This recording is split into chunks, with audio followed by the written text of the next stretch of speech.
right onto Wheeler Road.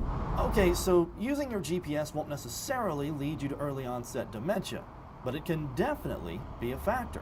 One realm of cognition is not going to have a huge impact on something like decline into dementia, but rather it's really the full range of domains.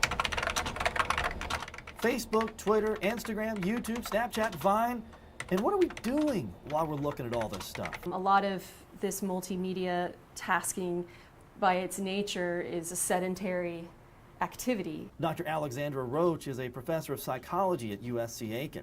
She spent the last 6 years studying the effects of all this sitting around on the aging of the brain. What I find most disturbing is this increase in obesity. And the long-term ramifications of that, we know that already.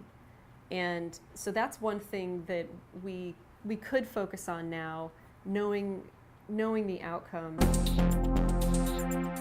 Long story short, sitting around packs on the pounds, which leads to obesity. Obesity is the #1 cause of diabetes, and if you have diabetes, you're more likely to convert from mild cognitive impairment to Alzheimer's disease and dementia. So that is something that I think we can focus on as an issue that we really know how that could play out. And all these devices seem to be stressing us out.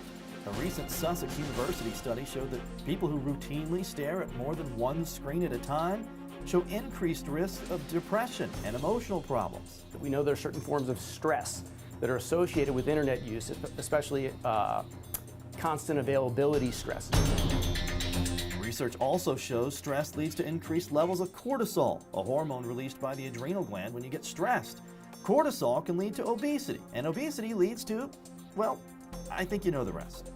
We're increasing their risk for vascular risk factors such as diabetes, hypertension, and these have been shown in adults to have effects on cognitive aging. Simply put, the best way to keep your smartphone from making you dumber? You want to stay in shape, you want to stay thin, and you want to use your brain on a regular basis over a wide range of cognitive domains. It should just serve as a motivating factor for maybe reassessing how we interact with technology in our lives, so that we can make sure that we're not putting ourselves at a disadvantage for later.